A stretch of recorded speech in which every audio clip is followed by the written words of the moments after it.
I've interrogated terrorists, cartel leaders, serial killers.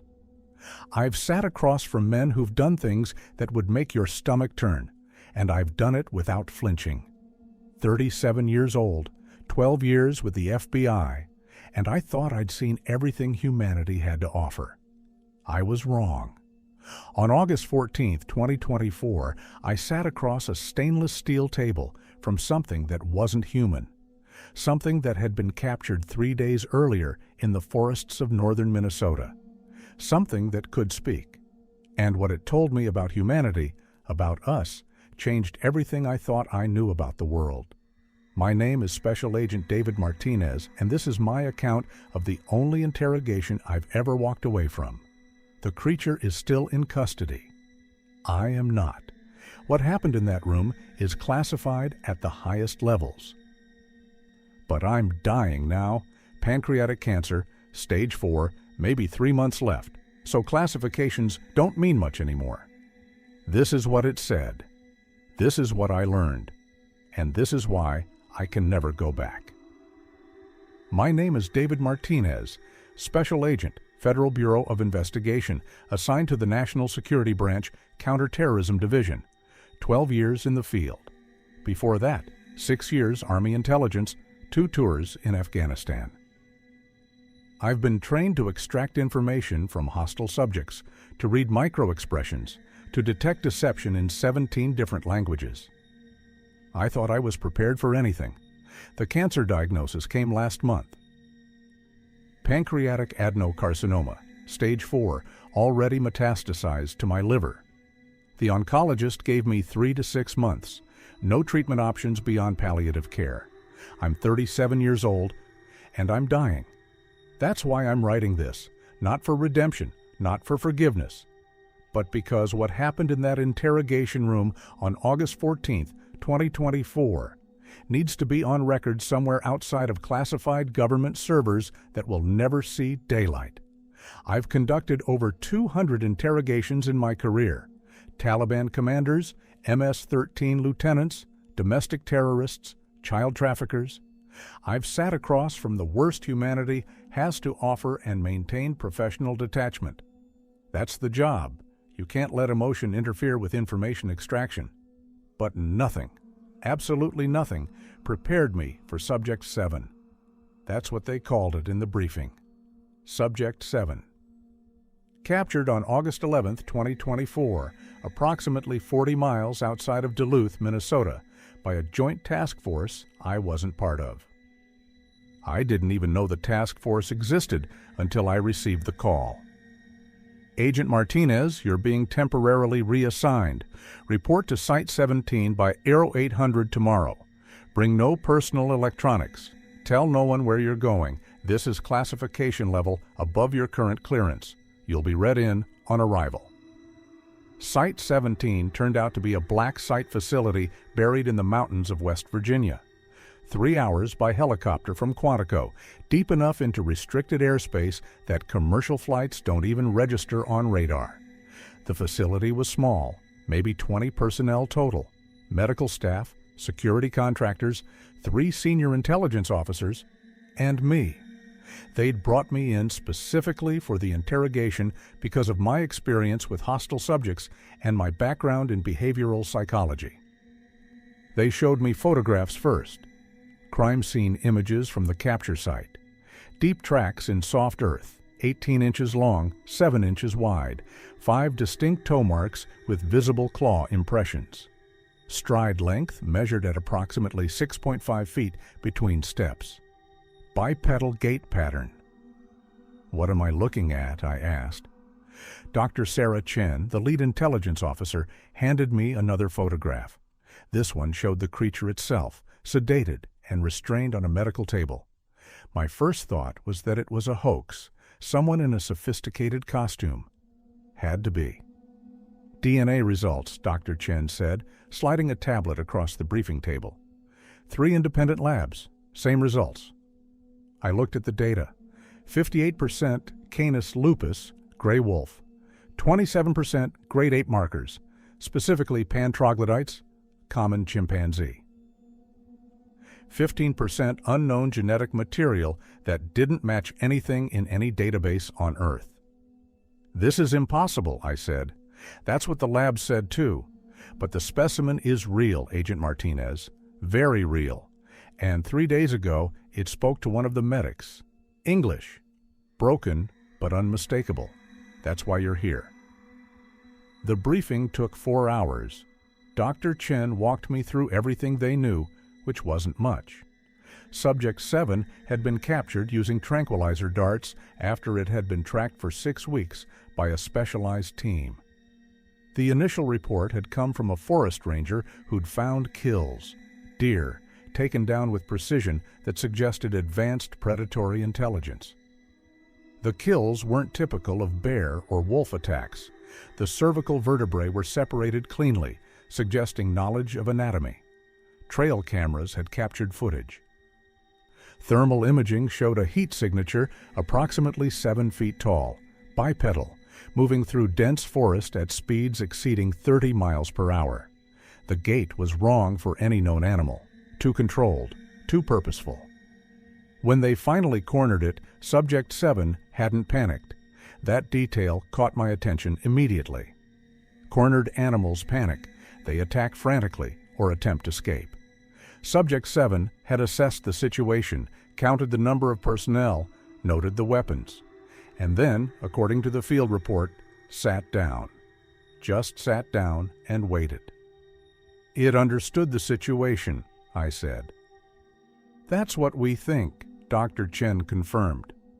"It demonstrated clear understanding that resistance would be met with lethal force. It chose compliance." The physical specifications were disturbing.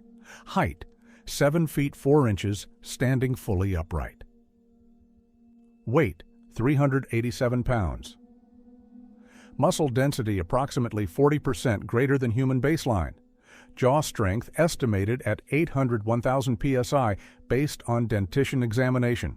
Fully opposable thumbs on both hands and feet. The head was canine, wolf-like, but with a shortened muzzle and a cranial capacity estimated at 1,600–1,800 cubic centimeters. That's larger than the average human brain. "Intelligence assessment?" I asked. "Unknown, but it's been observing us, learning routines. It recognized that the medical staff comes at specific times. It knows which guards carry which weapons. Yesterday, it manipulated a pen one of the doctors left in the containment cell, used it to scratch symbols on the wall." She showed me a photograph. The symbols were crude but deliberate, geometric patterns, possibly representational art. "Has anyone attempted communication?" "Brief exchanges. It understands English. We're certain of that. It responds to questions with single words. Yes. No. Water?" But yesterday, Dr. Reeves asked it where it came from. It looked directly at him and said, "North. Always north. Hidden." My skin prickled. Hidden? That's what it said, past tense, as if describing something that's no longer true. Dr. Chen leaned forward. "Agent Martinez, we need to know what this thing is, where it came from, whether there are more of them, whether they pose a threat to national security. You're going to ask it those questions, and you're going to get answers." I spent the next 6 hours preparing for the interrogation. Standard protocol, even for a non-standard subject. Review all available intelligence. Develop questioning strategy. Identify potential psychological pressure points. Except Subject 7 wasn't human, so human psychology might not apply. I watched all the video footage. Subject 7 in the containment cell, sitting motionless for hours. Subject 7 eating, using its hands to carefully separate meat from bone, displaying fine motor control that shouldn't exist in something with that musculature. Subject 7 watching the medical staff, head tilted slightly, amber eyes tracking movement with predatory focus. The eyes disturbed me most. They reflected light at night like an animal's, but during the day they looked almost human, intelligent, evaluative, like they were constantly processing information, calculating, learning. The medical team had conducted a full physical examination while Subject 7 was sedated. The results were fascinating and terrifying. The creature's physiology showed adaptations for both bipedal and quadrupedal movement. The skeletal structure suggested evolutionary development over thousands, possibly tens of thousands of years. This wasn't a recent hybrid. This was an established species. Dr. Patel, the geneticist, pulled me aside during my preparation. "Agent Martinez, I need to tell you something off the record." "Go ahead." "The genome is stable, fully functional. Based on the genetic diversity we're seeing in the mitochondrial DNA, I'd estimate a founding population of at least 500 individuals, establishing themselves somewhere between 15,000 and 50,000 years ago. This species has been living alongside humans for our entire recorded history." I let that sink in. How many are there now?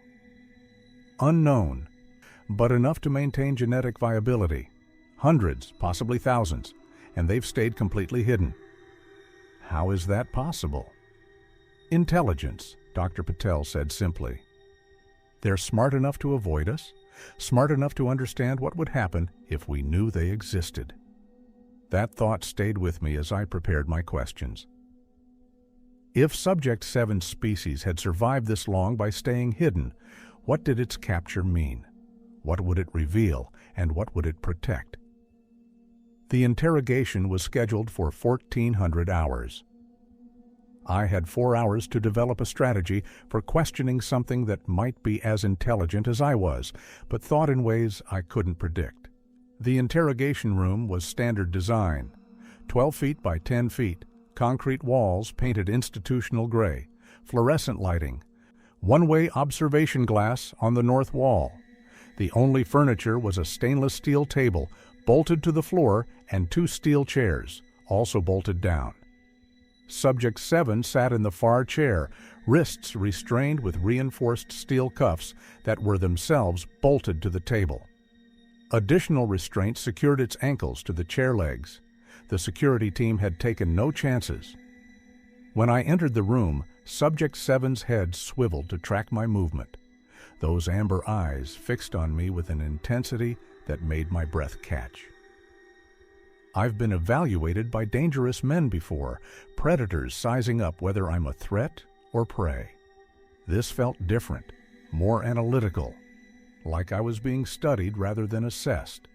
I sat down across from it, placing my notepad and pen on the table. The distance between us was approximately 3 feet. Close enough to observe micro-expressions, far enough to feel safe behind the restraints. Subject 7 was larger in person than the photographs suggested. Even sitting, it was imposing. Broad chest, heavily muscled shoulders, hands that could crush bone without effort. The head was distinctly canine, but the proportions were wrong. The skull too large, too domed. The ears were pointed and mobile, swiveling independently to track sounds in the room. "My name is David Martinez," I said. "I'm here to talk with you. Do you understand me?" Subject 7 tilted its head slightly. The gesture was almost bird-like. Then it spoke. "Understand." The voice was deep, resonant, formed by a vocal apparatus not designed for human speech. But the word was clear. "Good. I'm going to ask you some questions. You can choose whether to answer." "Do you understand that?" "Understand. Choice." "What's your name?" Subject 7's eyes narrowed slightly. A long pause. Then, "No? Name? Your species doesn't use names?" "Not like yours. We are us. You are you." That was the longest sentence it had produced so far. I noted the grammatical structure, simple but present. Understanding of pronouns, of differentiation between self and other. "Where do you come from?" "North." "North where? Canada? Alaska?" "Far north, where humans do not go. Deep forest, old places." "Are there more of you?" Subject 7's lips pulled back slightly, showing teeth. Not aggressive.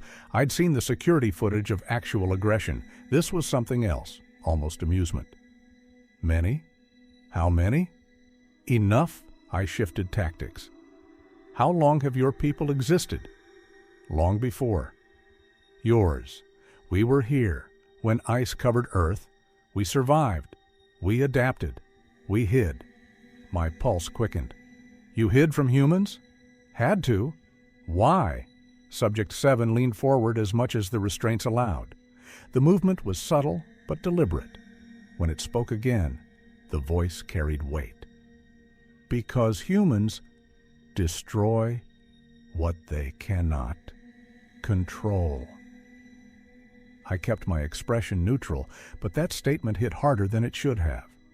This wasn't an animal making sounds. This was a sentient being expressing a philosophy, a worldview developed over thousands of years of observing humanity from the shadows. We preserve, I said. We protect endangered species. We have conservation programs. Subject 7 made a sound, low, rumbling. It took me a moment to recognize it as laughter, bitter, dark laughter. You cage, it said. Study. Own. We learned thousands of years ago. Stay hidden or die. What makes you think we'd kill you? History. Your history. What you did to your own kind. Different skin, different language. You kill, enslave, erase? What would you do? To us. Not human, not animal. Other? The logic was airtight. I had no counter-argument. How long have you been watching us? I asked. Always, since your kind learned fire. We watched you grow, spread, cover the earth. We moved deeper into wild places, further from your cities, your roads, your noise. Why didn't you make contact? Try to communicate? Subject 7's expression changed. The ears flattened slightly against its skull. Some tried, long ago. Your kind. Killed them. Called them demons, monsters. Hunted them. We learned. I thought about folklore, cryptid legends. Stories of dogmen and werewolves spanning centuries, dismissed as myth and superstition. Those stories, I said, the sightings, those were real?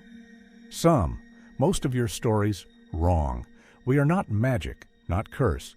We are, like you, alive, thinking, surviving. But different. Yes, different.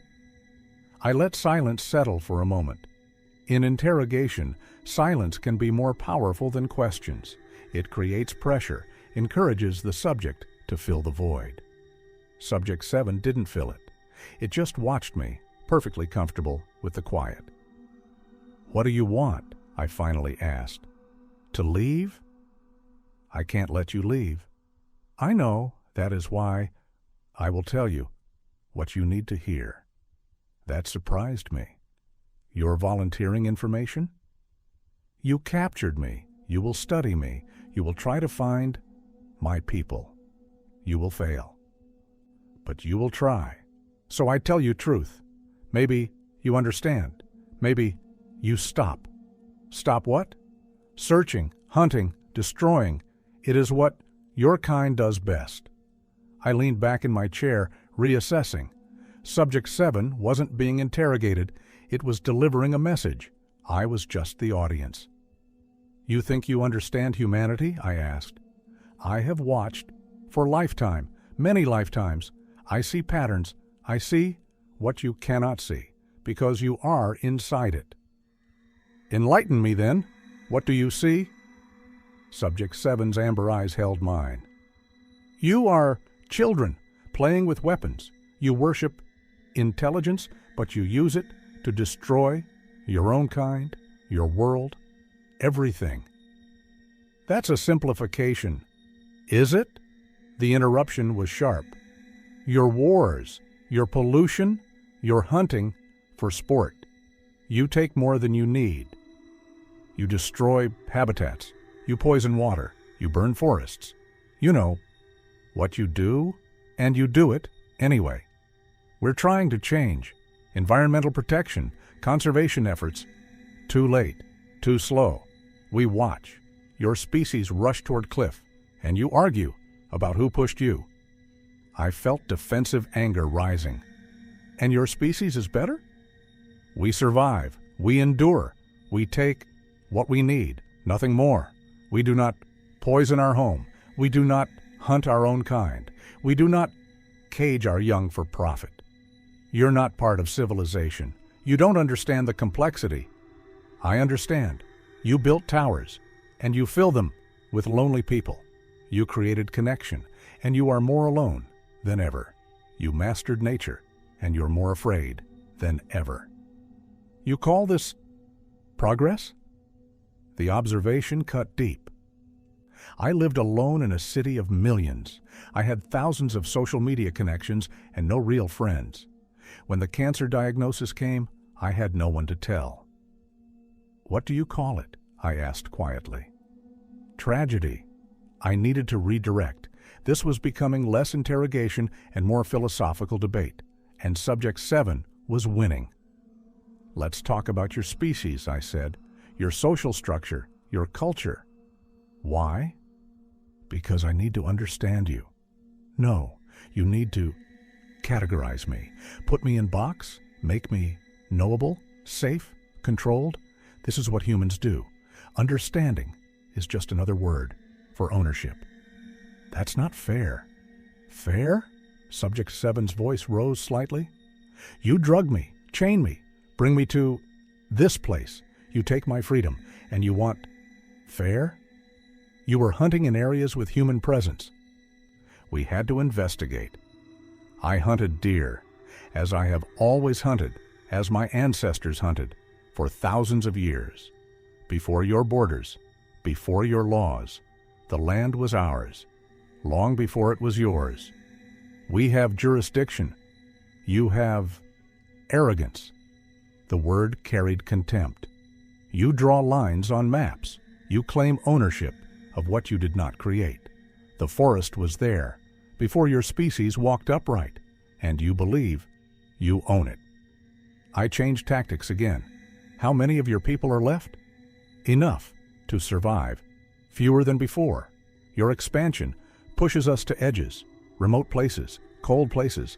But we adapt. We survive. We are very good at surviving. Are you organized? Do you have leaders, governments? We have family, pack, territory. We do not need your structure, your hierarchy. We know our place, our purpose, which is to live, to hunt, to raise young, to die when our time comes. Simple, clean, no need for your complexity. That sounds lonely. Subject 7's expression softened slightly. Lonely is your word, your concept. We are never alone. We are connected to pack, to land, to everything. You have millions of people, and you call me lonely. The observation stung because it was accurate. I was lonely, desperately lonely, and I was sitting across from something that lived in the wilderness, hunted for survival, had none of the comforts of modern civilization, and it pitied me. What do you think happens now? I asked. You study me, you take samples, you learn what you can learn. Then you decide what to do with me. Kill me, keep me, use me, to find others. And if we release you? Subject 7 laughed again, that bitter sound. You will not. Your kind never releases what it captures. Zoos, museums, laboratories. You collect what is rare, what is different, what is other. I am all three. You will keep me until I die. I could feel the interrogation slipping away from me. Subject 7 wasn't intimidated. It wasn't afraid. It was resigned. Worse, it was right about almost everything it had said. We're not monsters, I said. No, monsters are simple. Monsters kill because it is their nature. You kill knowing it is wrong, knowing there is choice. That makes you worse. That's not your history, your wars, your genocides, your slavery, your torture. all done by thinking beings. Beings who knew it was wrong and did it anyway. At least monsters have excuse. My hands clenched under the table. You're judging an entire species based on our worst examples. Am I? Subject 7 leaned forward again. Your best examples, what have they done? Your leaders, your visionaries, your heroes. They built systems that destroy planet. They created weapons that could end all life. They saw problems and made them worse. Your best is not good enough. Then what would you have us do? Stop. Just stop. Stop expanding. Stop consuming. Stop taking. Learn to exist with rest of world. Not above it, not controlling it, with it. That's not realistic. No, it is not, because your kind cannot stop. It is not in your nature. You must grow, must expand, must control, until there is nothing left. And then you will wonder why you are alone. I felt my professional detachment crumbling. You think you're superior to us? That's when Subject 7's demeanor changed. The philosophical calm vanished. Its lips pulled back fully, revealing teeth designed to tear meat from bone. The snarl that erupted was so loud, I felt it in my chest. Then it slammed both paws down on the stainless steel table. The sound was deafening in the small room. The entire table shook, despite being bolted to the floor. A hairline crack appeared in the steel surface, spider webbing out from the impact point. I shoved back from my chair instinctively, stumbling, my back hitting the wall behind me. My heart hammered. The restraints held, but barely. Subject 7's muscles were straining against the steel cuffs, veins standing out under the fur. Superior? The word was a roar. I do not think I am superior. I think I am alive. I think I have right to live. I think my people have right to exist. Without fear, without hiding, without being hunted by you. The security alarm blared. I could hear running footsteps outside, but I held up a hand to the observation glass, signaling them to wait. Subject 7 was breathing hard, chest heaving, eyes wild. But it hadn't broken the restraints, hadn't tried to attack me. It had just snapped, like anyone would under the pressure of captivity and interrogation. I'm sorry, I said quietly. Subject 7's breathing slowly returned to normal. The wild look faded from its eyes, replaced by something worse: exhaustion, defeat. You are sorry, it said finally, but you will not let me go. I can't. That's not my decision. Then you're sorry means nothing. I sat back down slowly, keeping my movements calm, non-threatening. My hands were shaking. Tell me what you want me to know. You said you'd tell me the truth. Tell me.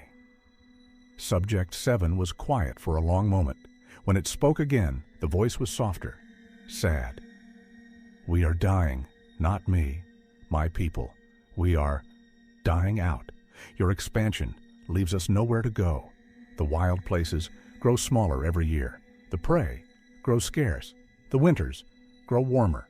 Wrong seasons, wrong patterns. We can hunt, we can hide, but we cannot adapt fast enough. How many are left? In this land, your America, maybe 200, maybe less. Scattered, isolated. Some have not seen another of their kind in years. We are becoming extinct, and you do not even know we exist. The weight of that statement settled over the room like a physical thing. You're telling me this, why? I asked. Because when you study me, you will want to find others, capture them, study them, create. Breeding program? Save the species. This is what you tell yourselves. Conservation. But it is not conservation to cage what should run free. It is not salvation to force survival in captivity. Better to die free than live in box. We've saved species from extinction. You have kept species from extinction. There is difference. Condor locked in zoo is not same as condor in sky. It is alive, but it is not living. You understand? I did. God help me, I did. So what do you want me to do? Tell them, let me go. Do not hunt my people. Leave us to die with dignity or survive. On our own terms, but do not make us specimens. Do not make us curiosities. Do not make us victims of your mercy. They won't listen to me. I know, but I needed to ask, needed to try, like your kind tries, even when you know it is hopeless. The sadness in its voice broke something in me. This wasn't a monster. This was a sentient being watching its species die, knowing that the very creatures causing the extinction would claim to be saving them. I'll tell them what you said. Will you tell them what I said about you, about humanity? I don't know, probably not. They won't care. No, they will not care. That is the problem. You never care until it is too late. I spent another hour asking questions. Subject 7 answered some, refused others. It told me about its people's social structure, loose family groups, territorial but not aggressive to others of their kind. It told me about their diet, primarily deer and elk, occasional smaller game, never humans. It told me they had been avoiding human contact for centuries, moving deeper into wilderness, adapting to shrinking territories. But it wouldn't tell me where the main populations were, wouldn't describe specific territories, wouldn't give me anything that could lead to finding others. You're protecting them, I said. Yes, that's admirable. It is necessary. You would call it love. We call it survival. If I tell you, they die, in cage or in wild, hunted by your kind. Either way, they die. So I say nothing. They're going to use you to find them anyway. Tracking devices, radio telemetry. Let them try. We are very good at disappearing. Even if you track me, they will know, they will move, they will vanish. You may have me, but you will not have them. The interrogation ended at 17:30 hours. 3.5 hours of conversation that had shaken me to my core. I filed my report, keeping it clinical, professional. Detailed the information Subject 7 had provided about population estimates, social structure, diet, and habitat preferences. I left out the philosophy, the observations about humanity, the devastating accuracy of its criticism. Dr. Chen read my report and nodded. Good work, Agent Martinez. We'll want you to continue interrogations, daily sessions, build rapport, gain trust, extract more specific location data. It won't give us locations. Then we'll use other methods. What methods? Dr. Chen's expression didn't change. That's above your clearance level? I understood. They were going to hurt it, torture it, though they'd use clinical terms like enhanced interrogation or stress positions. They'd justify it as national security, as necessary to protect human interests. And Subject 7 had known, it had known from the moment it was captured that this would happen. That's why it had spoken to me, not because it thought I could help, but because it wanted someone to hear the truth before the end. I conducted 3 more interrogation sessions over the next week. Each one left me feeling hollower than the last. Subject 7 spoke less as the days went on. It was shutting down, retreating into itself. The intelligence in those amber eyes was still there, but it was withdrawing, protecting what was left of its dignity. During the 4th session, I asked, "Are you in pain?" Always, but not the kind you mean, the pain of wrong place, wrong existence. I should be in forest, running, hunting, free. Instead, I am here. This is pain, worse than body. I'm sorry. You say that word often, sorry. Does it help you feel better? No. Good. It should not. Sorry without action is just noise. On August 28, 2 weeks after the first interrogation, I submitted my resignation to the FBI. No explanation given. I just walked away. They couldn't stop me. I wasn't under investigation, hadn't broken any laws. I just decided I couldn't do the job anymore. The cancer diagnosis came 3 days later. Maybe the universe has a sense of irony. I'm writing this from a hospice facility in Maryland. My sister visits twice a week. She asks me what happened, why I quit the job I loved. I tell her I got tired. It's not a lie, just not the whole truth. The whole truth is, I sat across from something that saw humanity more clearly than we see ourselves. And I realized it was right. About all of it. We are children with weapons. We do destroy what we can't control. We do cage what we claim to love. We do rationalize horror as necessary. And I was part of that system. I'd spent 12 years extracting information from people, telling myself it was for the greater good. Sometimes it was. Often it wasn't. But I'd kept doing it because it was my job, because someone had to, because the alternative was worse. Subject 7 made me question all of it. I filed one last report before I left, an addendum to my interrogation summary. I knew it would be buried, classified, forgotten, but I needed to write it anyway. Addendum to Interrogation Report, Subject 7. Agent David Martinez. Date August 28, 2024. During the course of interrogations with Subject 7, I observed levels of intelligence, self-awareness, and philosophical sophistication consistent with human-level cognition.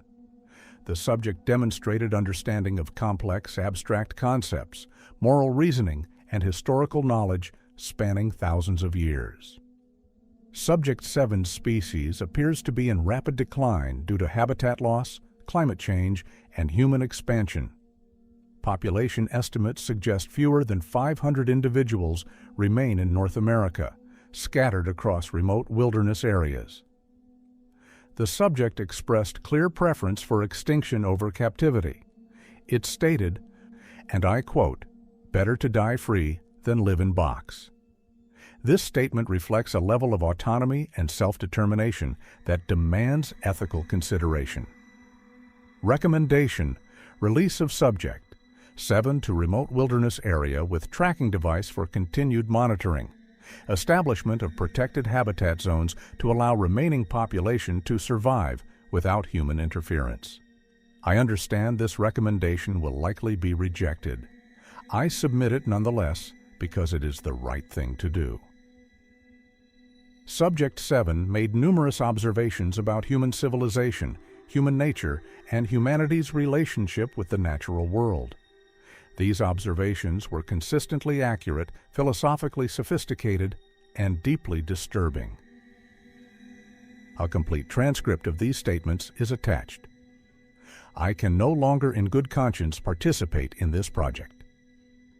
Respectfully submitted. Special Agent David Martinez. The recommendation was rejected within 6 hours. Subject 7 remains in custody at Site 17. I don't know what they've done to it since I left. I don't want to know. It's October now. I've got maybe a month left. The pain is manageable with medication, but the weakness is getting worse. I sleep most of the day. When I'm awake, I think about that interrogation room. I think about amber eyes watching me across a steel table, about a voice struggling to form words in a language it wasn't designed to speak, about intelligence trapped in a cage, slowly dying, knowing it would never be free. I think about what Subject 7 said about humanity. That we're children with weapons, that we destroy what we can't control, that we cage what we claim to love. I think about all the ways it was right. The world will never know Subject 7 existed. The DNA evidence will be classified. The interrogation transcripts will be locked away. In 50 years, maybe 100, some researcher might find the files and wonder if they were real or elaborate disinformation. But I know. I sat across from something extraordinary, something ancient and wise and utterly alien to human experience. something that had survived for thousands of years by staying hidden. And we captured it, caged it, and destroyed it in the name of knowledge. That's what we do. That's what we've always done.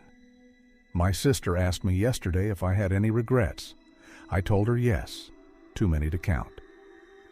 But the biggest one is that I didn't find a way to let it go. I should have sabotaged the restraints, triggered a fire alarm, done something, anything, to give Subject 7 a chance at freedom. But I didn't. I followed orders. I filed reports. I played my role in the machine. Subject 7 was right about that too. We make choices, knowing they're wrong, and we make them anyway. That makes us worse than monsters. Sometimes late at night, when the morphine isn't quite enough to kill the pain, I hear that voice in my head, deep, resonant, struggling to form human words. You are children, playing with weapons. I close my eyes and see amber eyes across a steel table. Intelligence, sadness, resignation. The wilderness holds secrets. Some of those secrets have teeth. Some have wisdom we desperately need and refuse to hear. Subject 7 tried to teach me something in that interrogation room. About humility, about respect, about the cost of our arrogance. I heard the lesson. I understood it. But understanding isn't the same as action. And that's the tragedy Subject 7 saw so clearly. We know what we're doing wrong. We've always known. We just can't seem to stop. The last thing I wrote in my final report was a quote from Subject 7. I don't know if anyone will ever read it, but it deserves to be recorded. You call us monsters, but we know what you are, and we are afraid of you. We have always been afraid of you, because you are the only species that destroys for reasons beyond survival. You destroy because you can, because you are bored, because you are angry, because you are human. And that is the most terrifying thing in this world. I'm dying in a hospice bed, and all I can think is, it was right. About everything.